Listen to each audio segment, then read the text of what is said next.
Hey everybody, welcome back. This week we're going to do something similar as we did last week. Last week we looked at fire alarm acceptance testing. This week we're going to look at restaurant suppression acceptance testing. I hope that you enjoy this week, and please let me know if there's topics that you'd like me to discuss in the future. Before the inspection, let's ask ourselves a few questions. Is the approved drawing on site? This is important to make sure that we are inspecting what we reviewed and approved. Number 2, is the installer properly certified, licensed, and permitted?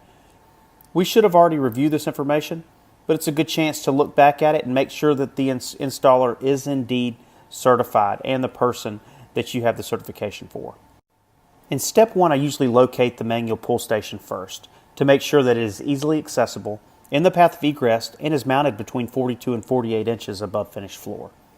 If you look at this picture to the left, you'll see that it was actually mounted at 52 inches above finished floor, which would be an automatic failure. The pull station shall also be mounted between 10 foot and 20 foot away from the hood.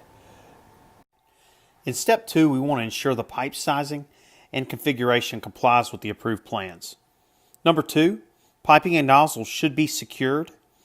And number 3, the nozzle type match the appliance hazard as shown on the approved plans.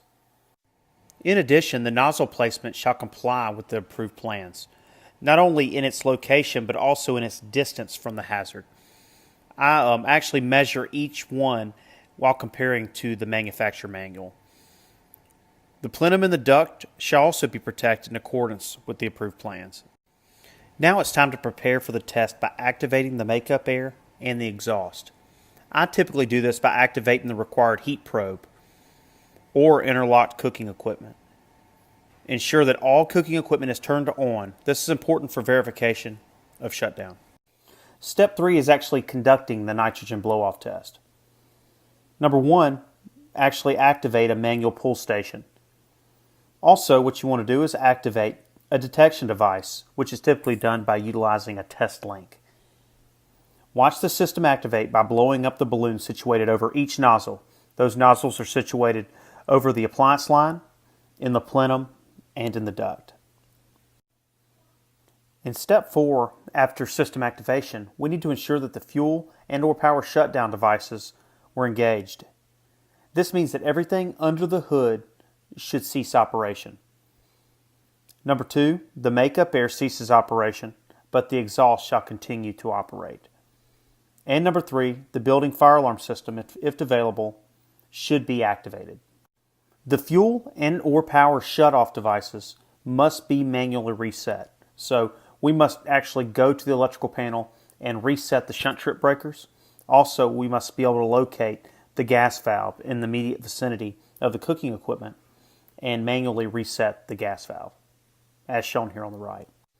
In step 5, we want to allow the installer to complete the final setup of the system. This is a good time to make sure that all penetrations are properly sealed in the hood. Also, we want to make sure that, number 1, the baffle filters are listed and that they're in place. Lastly, we want to ensure that the nozzle blow-off caps are placed in place. As we're nearing completion, we need to make sure that the chemical container is accessible and installed in accordance with NFPA 17A 5.4.1. Also, we need to make sure that the pressure gauges are in the operational range. The manufacturer date of the tanks are documented, and the system is cocked and ready for operation. In step 6, we want to ensure that the 1.5 gallon Class K extinguisher is installed within 30 foot of the cooking equipment. The associated placard found in the box shall be mounted above the extinguisher shall be mounted, and the extinguisher shall be tagged by a certified technician. When concluding the acceptance test, let's make sure that we remember 3 things. Number 1, that we receive the system certification from the installer. Number 2, that the system has been tagged properly. For me, I like this at the pull station. And then number 3, the approved plans have been maintained in the chemical storage box. This allows me the chance to look at this at annual inspection and ensure that nothing has changed with the appliance line or the system. In closing, I want you to know that your manufacturer manuals are your lifeline when conducting acceptance testing. As you can see on the right, this is an Ansel R102 manual, but there's many different types. Pyrochem Kitchen Knight 1 and 2s to Amerex KP systems.